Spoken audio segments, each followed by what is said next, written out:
Welcome back to the CNN debate on the future of Obamacare. Let's turn now to the rise in prescription drug costs. For that, I want to bring in Cole Gelrod. He comes from Denver, Colorado. He's a father of two whose daughter, Juniper, requires medication that would cost $900 a month without Medicaid. Cole? Thank you. My 3-year-old daughter was born with an undiagnosed severe heart defect and required a heart transplant when she was only 7 months old. Unfortunately for us and families like ours, our employer-provided insurance does not cover the most vital of my daughter's life-saving prescriptions. This luckily hasn't been an unbearable financial burden for my family because of Obamacare and particularly the Medicaid expansion. Senator Cruz, regardless of what happens with health care reform, how do you plan to address the rising costs of prescription drugs?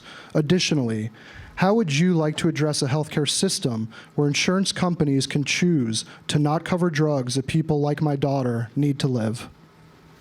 Well, thank you for the question, and thank you for the care you give your 3-year-old daughter. I know that is not easy. And the question you ask is one of the great challenges facing this country, as we've seen the cost of drugs increasing dramatically. One area Bernie and I talked about, we agree on, is allowing the importation of drugs into this country from other countries where they're cheaper. There's no reason why we should be subsidizing other countries across the globe. But another fundamental area is FDA reform, where the cost of getting a new drug approved are prohibitively expensive. I don't know if you've ever seen or folks have ever seen the movie Dallas Buyers Club. It's a wonderful movie with Matthew McConaughey about a gentleman in Texas who had AIDS and wanted to get drugs to care for it, and the FDA wouldn't allow it here, and he would travel to Mexico, he traveled to Japan, he traveled all over the world trying to get life-saving drugs. There is story after story after story of exactly that happening. Life-saving drugs that are available, that are approved, that are used in Europe, that are used in Canada, and the FDA won't allow it. That's why I think FDA reform is so valuable, that if we lift the barriers to let people try, give you a right to try. If it's your life, you have a right to choose, you have a right to try. And the key to it is competition. Listen, the big boys, the big players, like government regulation, Dodd-Frank, benefited the big banks. Tough FDA barriers to entry benefit the big pharmaceutical companies. Massive complexity in tax laws benefits big corporations. By reducing those barriers, we have competition, and there's the opportunity. I believe we can have innovative cures. To give you a sense, the 4 most devastating diseases in terms of human life and dollars: heart disease, Alzheimer's, diabetes, and cancer. We ought to be investing everything we can to cure those diseases. Just curing cancer, an incredible achievement, would save $50 trillion and countless lives across the globe. Thank you, Senator. And the FDA is a barrier to doing that. We need to change that. Senator Sanders? Here is the simple issue. We pay, just as the case with health care, we pay, by far, once again, the highest prices in the world for prescription drugs. 15 years ago, you know what I did? I took a busload of women, working-class women from Vermont, dealing with breast cancer across the Canadian border. And they were able to purchase tamoxifen, a widely used breast cancer drug, at that point, it's changed, for 1/10 of the price they were paying in the United States of America. Tears were coming out of these working-class women's eyes, fighting for their lives. What's going on? What's going on is the pharmaceutical industry owns the United States Congress. And in all fairness, I will admit, it's not just Republicans. They have a huge influence over the Democratic Party as well. So right now, the reality is, uniquely in the whole world, you can walk in tomorrow to your pharmacy. The cost you pay for medicine could be double or triple, and there's nothing that anybody can do about it. So what do we have to do? We have to tell the pharmaceutical industry, which in 2015 made $50 billion in profit for the 5 major companies, where the top 10 executives made over $300 million in compensation. We're going to have to be very loud and clear and say, stop ripping off the American people. 2 things that we could do immediately. Ted is right. I introduced and will introduce and look forward to your co-sponsorship of legislation to say that pharmacists and distributors and the American people should be able to buy FDA-approved medicine any place in the world. That will drive down prices in this country, because then you'll have international competition. Second thing we need to do, and I believe it or not, I think even Donald Trump may be on board this. It's hard to believe, but we should be negotiating drug prices through Medicare. Medicare spends zillions of dollars for medicine. Right now, Republicans put language in some years ago which prevents them from negotiating prices. I would hope Ted will join me in saying that Medicare should be able to do what the VA does. We can lower prices as well. But the bottom line here is you got 1,400 well-paid lobbyists right now, and they're working, if I may say this, they're working against you, they're working against your daughter. The only thing they want is more and more profit, and they could care less about the needs of the American people. Well, but Bernie, the barriers are also coming from government. And I'll give an example. A Texas constituent, Cassie Lay, has a 7-year-old daughter who was put on a feeding tube when she was 7 months old. And there's a drug called domperidone that is used all across the world to treat the condition she has called gastroparesis.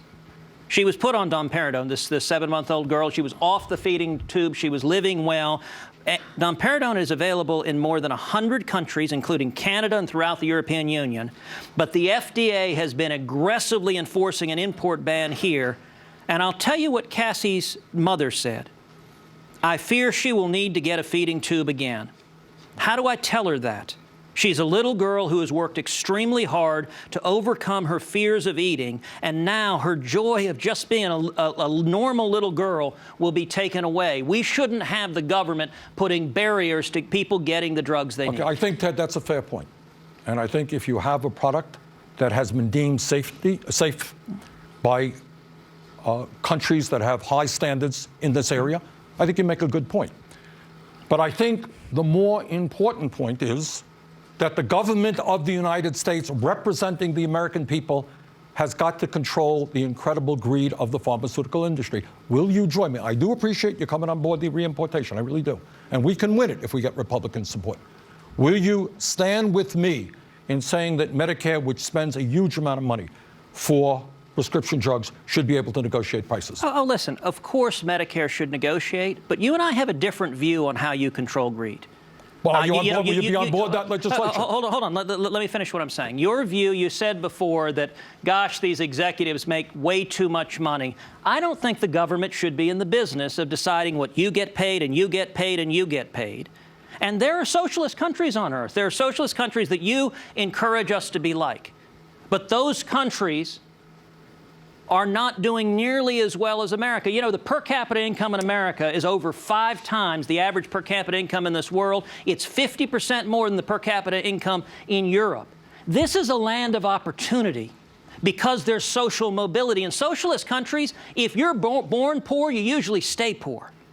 The advantage of this country is someone can start out a dishwasher like my dad did, and the free enterprise system in this country lets people rise. So I don't think the answer is government putting wage and price controls in and deciding how much of each. I think the point was that millions of Americans can't afford the medicine, while the drug companies are making incredible profits and paying their CEOs obscene compensation packages. Yeah, that does concern me. In terms of socialist countries, do you think Denmark and Sweden and Finland are terrible places to live? I think that they do pretty well. I choose to live in America. Senator Sanders, let's get back to America and to the Affordable Care Act.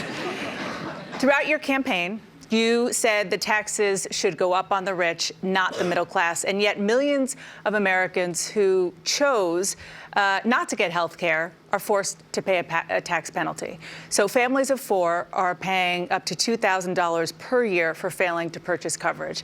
Many say that they can't afford the premium, so it's just cheaper for them to pay the penalty than get health care. So is it fair to put this tax burden on families? No, it's not. But on the other hand, is it fair to not raise the revenue that we need to provide the kinds of benefits that we are providing? That is a way to do it. I don't think it's a particularly good way. I disagree with Ted, who wants to give, according to the Wall Street Journal and many other publications, incredible tax breaks to millionaires and billionaires. I think in the wealthiest country in the world, we should raise funds in a progressive way where the very rich are now doing phenomenally well. Yes, I do believe they should be asked to pay more in taxes, And I think we should use that money and other mechanisms to provide health care to all people. Senator, on that very topic, the top 1% are paying a lot more in taxes under Obamacare. But if you repeal it, will the top 1%, the wealthiest Americans, effectively get a tax cut? Well, Dana, let me point out that Bernie acknowledged that 6.5 million Americans are paying Obamacare tax fines because they can't afford insurance. So they can't afford health insurance, and then the IRS comes in and fines them. And he says, gosh, I don't agree with that. And yet throughout the Democratic debate, Bernie says he helped write Obamacare that imposes these fines on people. I think it's wrong to be fining people. But let me make a broader point on taxes, which is many times in this debate, Bernie has talked about providing health care for free from the government. You know what? The simplest principle in economics is Tonstoffel. There ain't no such thing as a free lunch. The liberal-leaning Urban Institute scored Bernie's health plan, concluded it would cost $2.5 trillion in the first year and $32 trillion over 10 years. Now, how much is that? Trillions is a big number. It's not clear what that is. Let me put it in perspective.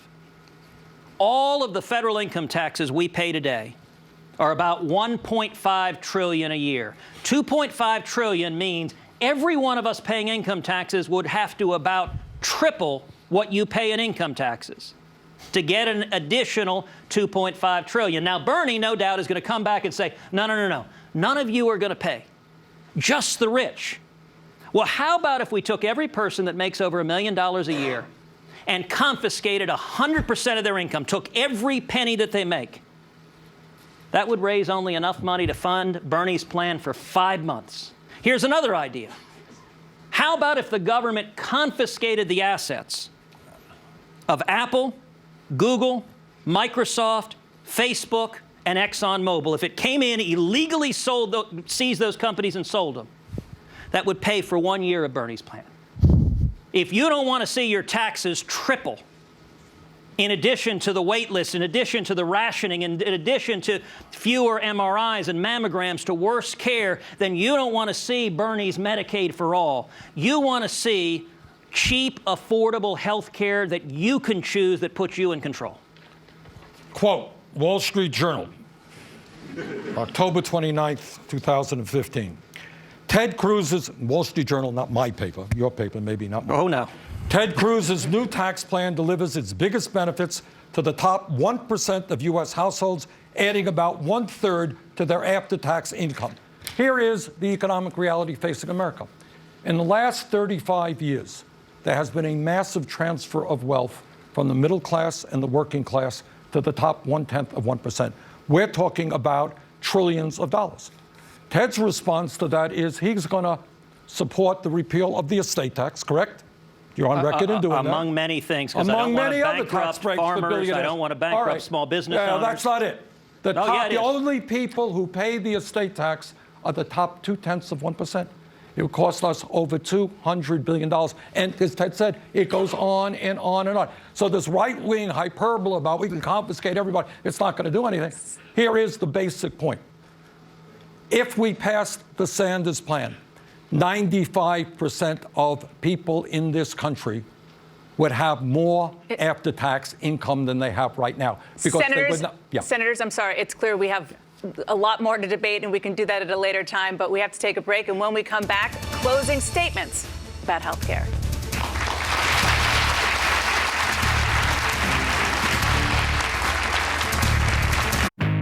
Shocked by your wireless bill every month? Additional fees? Tacked on taxes? Come on! With T-Mobile One, taxes and fees are now included. Get 4 lines of unlimited LTE data for $40 each. That's right, all unlimited.